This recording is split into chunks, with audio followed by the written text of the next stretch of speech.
Hi, my name is Constance. Welcome to Come Away with Constance, where we take time to reflect, breathe, and walk more deeply with God. Today we're talking about something deeply personal and powerfully Catholic, how God builds his church and his kingdom through the broken, the flawed, and the seemingly unworthy, and what that means for us. Before we go any further, I want to ask you to stay with me until the end of this message. It's easy to click away, but what we're about to discuss just might be the encouragement you, or someone you love, needs today. And if you find something here that resonates, please share this video with someone who needs a reminder that they're not too far gone. Let's begin with something uncomfortable but true. Most of us carry around some kind of hidden shame. Maybe it's something you've done. Maybe it's something that's been done to you. Maybe it's the voice in your head that says, "You're not enough." Or worse, "You'll never be enough." But the gospel tells a different story.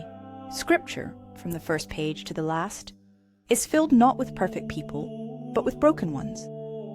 The ones society rejected, the ones who messed up, fell down, and got back up again, only because God lifted them. Think about it. Moses killed a man and ran away to the desert. David committed adultery and murder. Rahab was a prostitute.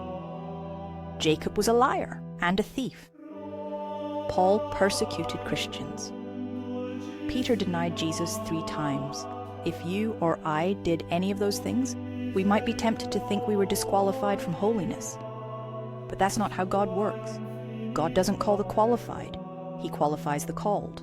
He looks at the sinner, the addict, the doubter, the screw-up, the one who's been cast out or counted out, and says, "I can use you, not after you've cleaned yourself up. Right now, as you are." And when he does, it's not to glorify the person, it's to glorify his grace. That's what St. Paul meant when he said in 2 Corinthians, "My grace is sufficient for you, for power is made perfect in weakness."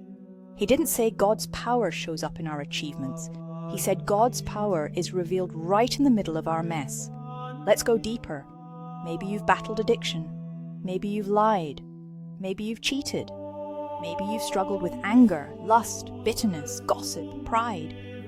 Maybe your reputation has been torn apart by something you did, or something you didn't do, but everyone believes you did.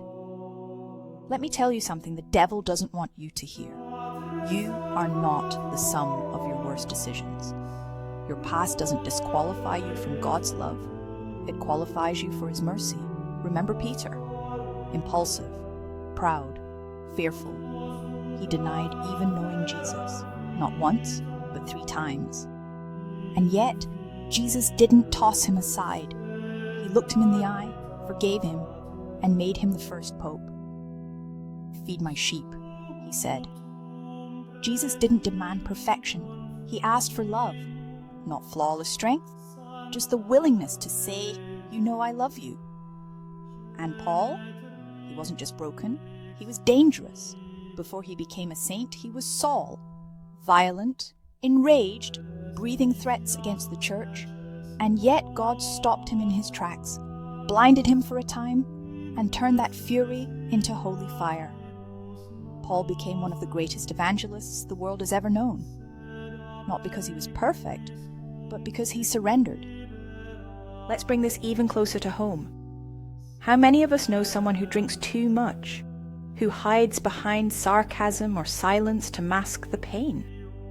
How many people have we quietly written off because they let us down?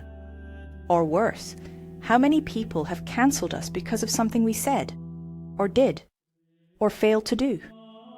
Maybe you've been cut out of someone's life. Maybe you carry the weight of a broken relationship you're not sure you'll ever get back. Maybe that person is a sibling, a parent, a child, a friend you loved like family. Whoever it is, you know that ache. And yet, Scripture reminds us, "A bruised reed he shall not break, and a smouldering wick he shall not quench." Isaiah 42:3. God is not in the business of throwing people away. He is in the business of restoration. Jesus doesn't wait for people to clean themselves up before he meets them. He walks into the homes of tax collectors. He speaks to the woman at the well, alone, in public.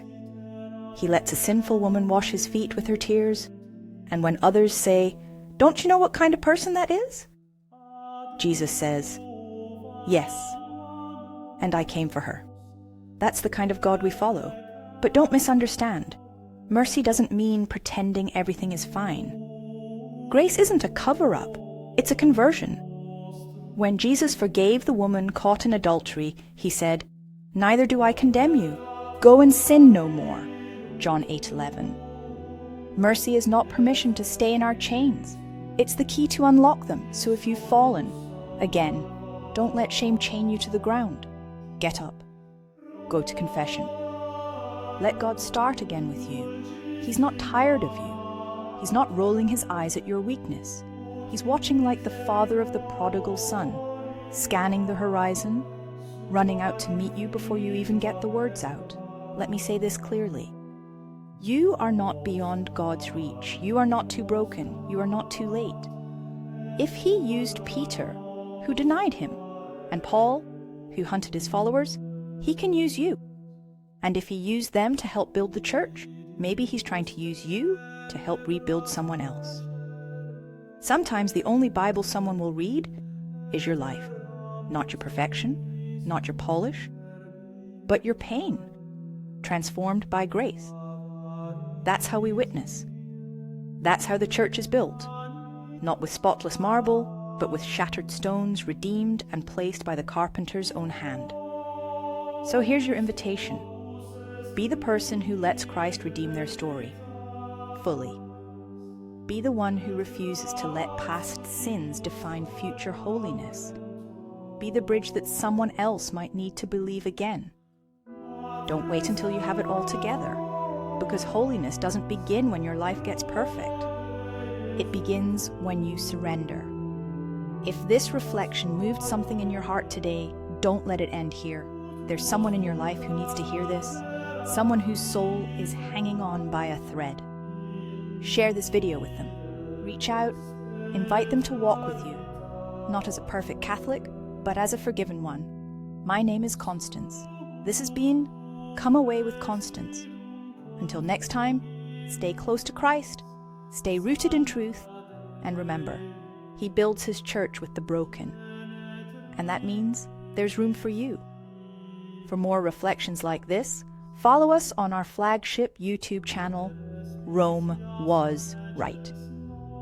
And find daily inspiration through our TikTok and Clarion Media socials. You're not alone, you're not disqualified, you are loved, and your story is not over.